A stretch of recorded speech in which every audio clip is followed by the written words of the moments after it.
Ganito mga kap ang actual sound system setup namin sa aming church, from rehearsal hanggang Sunday service, gamit ang Mackie Pro FX13.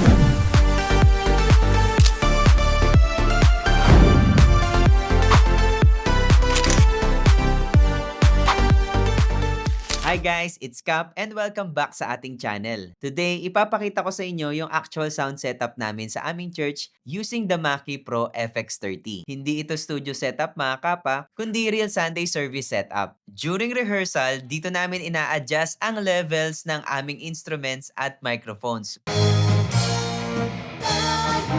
ay di nag-agapi.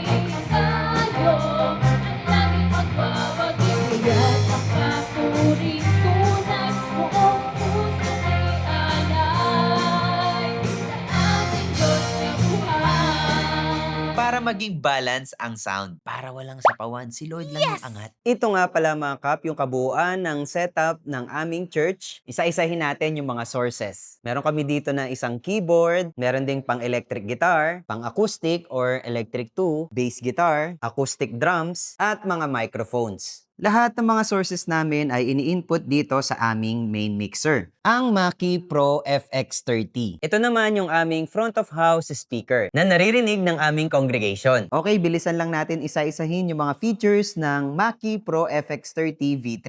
Ito pala yung mga effects. Ito yung section na kung saan nandito yung mga listahan ng mga effects presets ng Mackie FX30. Ito yung para sa main fader ng kanyang effects, at para naman sa knob sa pag-send ng effects sa bawat channels ay itong color yellow na knob dito sa banda rito sa aux master. Makikita nga natin dito na sa lahat ng channels ay merong control ng kung gaanong amount ng effects ang gustong lumabas. Depende kung saan siya ma-apply, kung lalagay mo siya sa post or sa pre. Dito sa knob ng presets ay mamimili tayo kung anong number yung effects ang i-apply natin. Sa kung ano namang klaseng effects yung gusto nating ma-apply, tingnan lang natin yung listahan dito. Meron dito na chorus, may delay, meron din siyang reverb or combination ng mga effects. Ipiliin lang natin yung number, i-rotate natin, tapos ipipress lang natin siya para mag-apply. Pag di na siya nagbi-blink, ibig sabihin nag-apply na siya. Meron ngang limitation tong Pro FX30 natin dahil meron lang siyang 4 na auxiliary. Ito yung ginagamit namin para makapag-send ng sound sa aming IEM setup. Ang nagagamit lang namin dito ay aux 1, 2, 3 kasi yung pang-apat ay para sa pag-send ng mga effects. Pero ang kagandahan dito sa Pro FX30, meron din siyang sub 1, 2 at sub 3, 4. Dito kami nag-a-add ng IEM output signal namin. So pag tinignan nga natin yung bawat fader dito or bawat channel, meron kaming option kung yung channel 1 ay maririnig sa sub 1, 2 or sa sub 3, 4. Bawat channel nitong FX30 ay may button ng sub 1, 2 at sub 3, 4. Meaning, pwede din namin makontrol kung ano yung maririnig namin na output sa aming IEM setup dito sa mga outputs ng sub 1, 2 at 3, 4. Tandaan mga kap, since nakagroup siya na sub 1, 2 at sub 3, 4, magkasama yung sub 1, 2, meaning mono lang siya, at yung sub 3, 4. Kahit magkakahiwala yung output niya dito,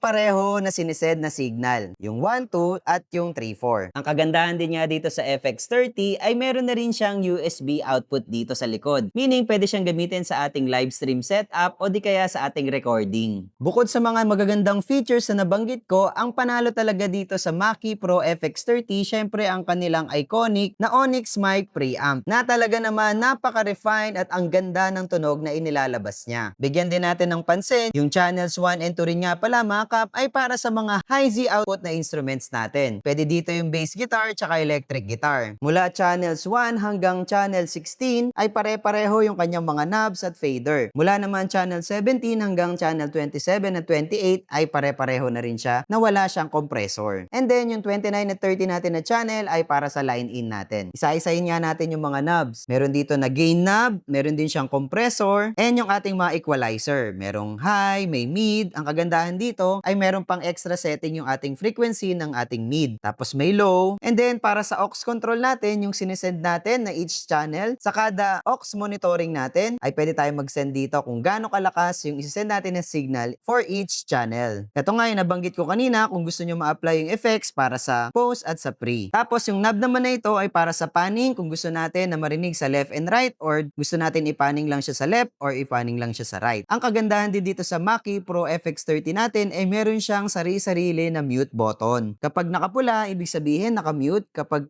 wala na siyang kulay na pula, ay ibig sabihin ay naka-engage na siya. Kung talaga nagkaroon ng problema sa ating mga signals at kinakailangan nating patayin dahil malakas ang feedback, kagandahan din dito, meron siyang global na pang-break or mute all channels. Pag nakapula siya, ibig sabihin, kahit ganyan yung mga settings, may naka-on, may naka-off, i-off niya lahat yan. Iba-bypass nitong break, mutes all channels. Dito naman tayo sa fader. Ayan, pwede natin i-increase yung volume natin dito. Tapos, yung sinasabi ko nga sa inyo, pwede pa rin tayo mag-send ng ating output sa ating sub 1.2 at sub 3.4. Or pwede din naman wala siyang maririnig. Tapos, meron din dito yung engagement niya para sa left and right. So, kapag naka-on siya na ganyan, nakalubog siya, maririnig yung channel natin na ito sa left and right na FOH speaker natin. Kung gusto naman natin din ma-monitor yung signal, lalong-lalo na sa ating sound engineer, ay meron ditong PFL solo na button. Para sa mga gumagamit at may balak gumamit ng talkback mic para sa music director natin, itong Mackie Pro FX30 nga ay meron ganong feature. As you can see, pwede nating i-disengage sa left and right front of house speaker natin ang isang mic channel. For example, ito yung talkback mic natin, kailangan lang natin i-disengage yung LR na button. Meaning, hindi na ito maririnig sa ating FOH speaker pero maririnig siya sa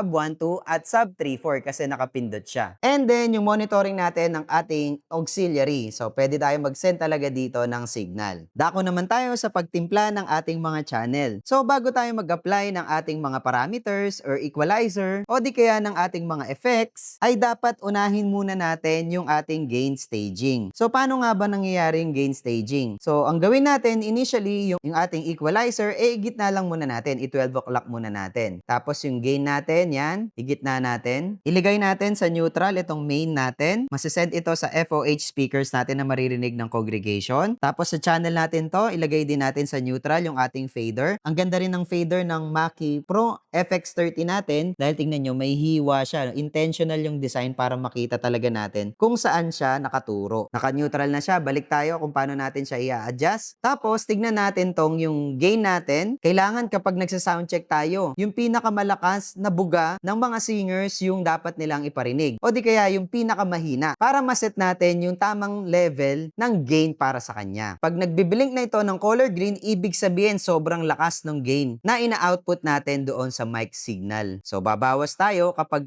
nagiging color green hanggang ma-soundcheck yung pinakamalakas niya na boses na hindi magpipik na magko-color green itong level set. Kapag nakuha na natin yon, tsaka na natin titimplahin yung boses dito sa ating equalizer. Or kung gusto nyo gumamit ng compressor, maglalagay ng compressor para makompress yung mga mahihina, lalakas, yung mga malakas, hihina siya. Kino-compress niya. Tapos yung equalizer na magmamatch sa boses. Depende yan sa timbre ng boses ng kumakanta or nagsasalita. Kapag naset na natin yung level ng gain, tsaka naman tayo maglalagay ng effects natin. Para naman maging maliwanag yung pagsa-soundcheck natin. Ito na nga pala mga copy example ng aming actual Sunday service. Dito namin in-apply ang lahat ng adjustments namin na ginawa during rehearsal.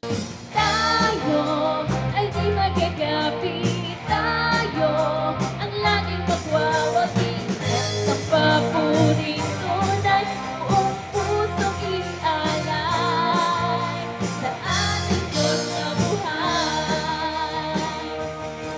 Sa output ng aming keyboardist, gumagamit kami dito ng DI box. Ito yung budget-friendly na DI box para yan sa keyboardist namin. Tapos, dito naman ako, nag-out ako dito ng mono, signal, pero usually, ginagawa ko dyan, stereo yung output ko dito. Of course, yung ating pinopromote na DI box from Better Components, yung SEDM3, ayan yung gamit kong DI box. Nakita nyo naman yung dinemo ni Sir Charles, pati ni Sam De Leon, itong MK300 namin ay ginagamit namin para sa aming bass guitar. So, ayan yung kanyang cable para sa gitara. Ito naman yung cable. Papunta naman dito sa input ng high C channel natin. So kapag ganyan, i-click lang natin tong high C button na to para mabigyan ng proteksyon itong ating mixer. Hindi siya masisira. Ito nga pala yung mga microphones na ginagamit namin dito mga kap. Itong Mackie EM89D from Forerunner Technologies. SEV7X from Better Components. SEV7 from Better Components din. And Shure SM58 from Audiophile. Meron din kami dito isang set ng microphone headphones. Ang tatak nito ay Samson from Rhythmix Enterprises. Etong FOH speakers pala namin ay galing din sa Rhythmix Enterprises. I-share ko naman sa inyo mga kap yung aming simple IEM setup. Very basic pero very effective. Napaapyawan ko na pala kanina yung talkback mic namin. Dito naman namin nilalagay yung aming metronome. So sa line in siya ng 2930. Tapos ina-unmute namin ito para marinig namin siya lahat. Pero pinipress lang namin yung sub 1 and 2 or yung 3 and 4. Hindi namin pinipindot yung left right kasi pag pinindot namin yan, maririnig yung aming metronome sa front of house speaker. Tapos isiset din namin kung anong level ng volume ng monitors 1, 2, and 3. Ayan yung magsisend sa aming IEM setup. Para naman dito sa volume ng 1 and 2 at 3, 4, naka-base siya dito sa volume ng fader. Ang nagko-control ng aming metronome ay yung aming drummer. So meron siyang laptop tsaka yung kanyang cellphone app na sinasaksak niya dito sa metronome namin na cable. Nandito rin yung kanyang wired na IEM setup. Mas gusto niya to kasi para sa kanya walang latency talaga yung tunog. Naka-aux out yung aming drummer at the same time yung keyboardist namin. Tapos meron din kaming sending dito ng aming auxiliary out para sa mga singers. Ito nga pala yung Reworal PH400 na headphone amplifier. Pinakita ko sa inyo kanina yung isang aux out sa ating Mackie Pro FX30. Nag-send kami ng PL cable dito sa input ng headphone amplifier na Reworal PH400. So ang technique lang namin dito para maging stereo yung tunog hindi namin siya isasaksak ng gusto. So kalahati lang hanggang makapa namin na naririnig na sa both left and right ng aming IEM headset. Dito rin naka-out yung aming bass guitarist. Naka-wired din siya para wala ring siyang latency. Yung aming mga singers ay nakasaksak dito. Usually yung aming worship leader ay nagsasaksak dito pero naka-M-Wave siya na IEM wireless. Bago natin tapusin ang video na to mga kap, magbigay ako sa inyo ng 4 na tips. Una, always do a sound check bago mag-rehearsal, lalo na bago mag-Sunday service. Tip number 2, always start sa pag-adjust ng ating mga gain at saka mo na lang isunod yung mga effects.